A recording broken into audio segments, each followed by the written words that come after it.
Hey guys, it's Edwin here and welcome to today's video. And today we are going to talk about how do you know that you are ready to date again after being in an abusive relationship. Dating after being in an abusive relationship is not an easy thing to do. They, it is scary and intimidating to even think about being with someone else, especially since you were betrayed, scammed, and manipulated by your supposed soulmate. The relationship in itself left you low in self esteem, low in self confidence, with feelings of despair, depression, anxiety, as well as hopelessness. So, the idea of being with someone else can be quite disturbing. But as we all know, humans are social beings and we crave that connection with someone else. So, the idea of being with someone else will still be hanging around there. It might be suppressed or it might be just there in the open.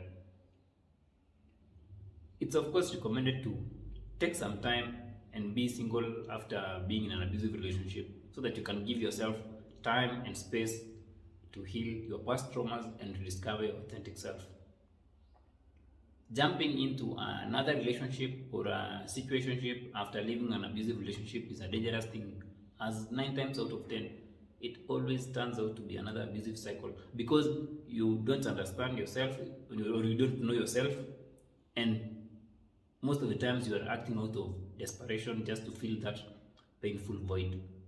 So in this video, I'm going to share with you some of the signs you can use to determine if you are ready to jump into the dating scene again. The first sign is when you've forgiven yourself for what happened in the past.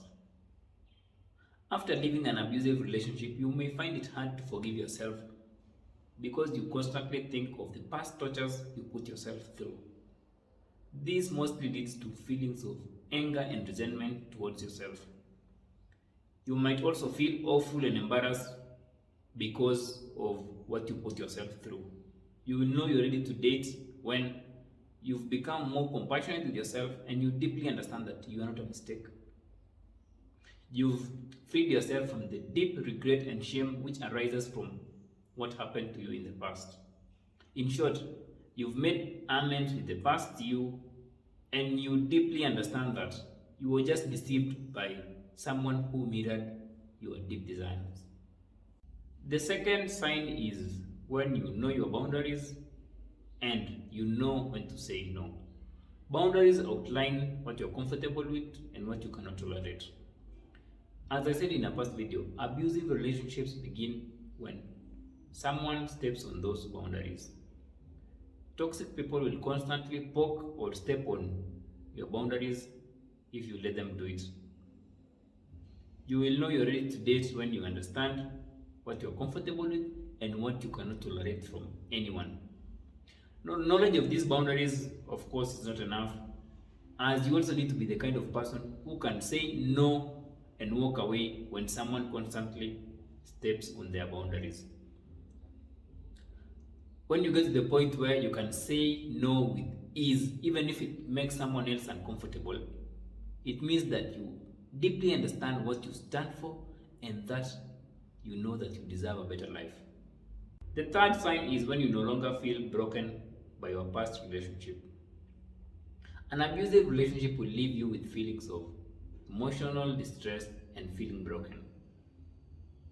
These feelings do fade with time when you work on yourself. Trying to date when you are still feeling broken is a recipe for disaster, as it will mean that you are either desperate or you are trying to find a quick fix to cover your wounds. It will also mean that you'll be bringing your past relationship into your present relationship, and this complicates things even further as you'll find yourself being emotionally unavailable in your current relationship. Flashbacks of past relationships trauma will of course linger for some time, and that's okay. But when these flashbacks override your current thoughts and your present life, it means that you are not ready to date, and instead you should first work on healing your past trauma and coming to terms with what happened in the past. You will know you're ready to date when you are at the point where past relationship trauma does have little or no impact in your decisions presently and the way you live your life presently. It's a state where you understand that what happened, and it does not have to have an impact on how you carry yourself presently in life. The fourth sign is when you deeply understand that your own self-care comes first and you are your own top priority. It's the point where you prioritize your physical, emotional, and mental well-being. Being in an abusive relationship, you might tend to neglect your own needs and even prioritize the needs of your toxic partner or other people. This is because you've been either manipulated to do so or you feel that you are not worthy of your own love and care.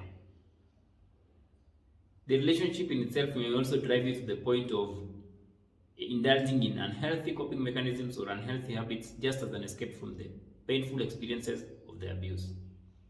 You will know you are ready to date when you know that you are your own priority and no one can talk you away from it.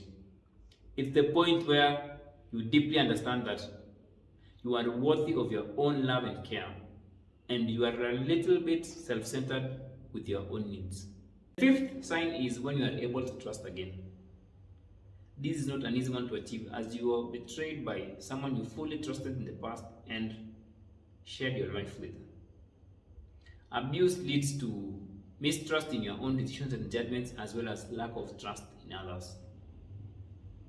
And as I said in a previous video, trust is a foundational piece in every relationship. To regain trust, you first have to regain trust with yourself. When you get to the point where you are comfortable opening up and be vulnerable to someone else, it means that you are ready to date again. It also means that you trust your own instincts and can choose to invest in a prospective relationship or pull the plug if you feel that the relationship is not the right one for you. The other factor is once you know the red flags in any relationship. This means that you can easily avoid those people who display toxic behavior. Red flags are just those telltale signs that the relationship you are about to invest in might turn out to be an abusive situation, so there's no need to be attached to it. Some red flags may not be easily identified, so as a general rule of the thumb, if you feel that the relationship is giving you butterflies in your stomach or your intuition keeps telling you that something feels off, you better trust it. Knowing red flags might not be enough. You should also be able to call it out and not rationalize any toxic behavior. Your readiness to date will be determined by your ability to walk away and never look back once you identify the red flags in your prospective partner. This will mean that you will avoid being enmeshed in another abusive situation. The last factor is when you feel whole again and you understand who you are. An abusive relationship distorts someone's sense of reality, and someone may even forget what they love and who they are at the core. The relationship in itself may make you cast aside your hobbies, your talents, your interests, your personal opinions, your values, as well as your personal beliefs, making you feel so incomplete, and that something has been taken away from your life. You will know you are ready to date when you get to the point where you've rediscovered your true value and you deeply understand that you are a whole being who does not need constant validation from someone else to prove their own worth. This means that you are assertive, confident in your own ability, and you know that your opinions matter. Once you get to this point where you understand your dislikes and likes, your interests and hobbies, and your talents, it means that you are ready to date again. Dating after leaving any abusive relationship is not an easy thing, and the signs I've outlined above will just help you and keep you away from being entangled in another manipulative dynamic. But one thing to note is there is no one size fits all when it comes to determining your readiness to date again. The best determinant is for you to be honest with yourself and deeply inquire on why you want a new relationship or on why you think you're ready to date again. You are worthy of love and respect. And as I said before, and I will keep reiterating, no abusive behavior should be rationalized for the sake of being in a relationship or for the sake of keeping things together or for the sake of even showing other people that you are in a relationship. You are worthy of love and respect. And the best relationship is the one you have with yourself. That's it for me today. Until next time, feel free to subscribe, share, and comment. And if you've just left an abusive relationship and you want to be ready to attract a healthy relationship, click the link in the description, book a free call with me, and I will show you how I can help you break free from toxic relationship patterns for good and start attracting a relationship that's right for you. Until next time, see ya. Have a nice weekend.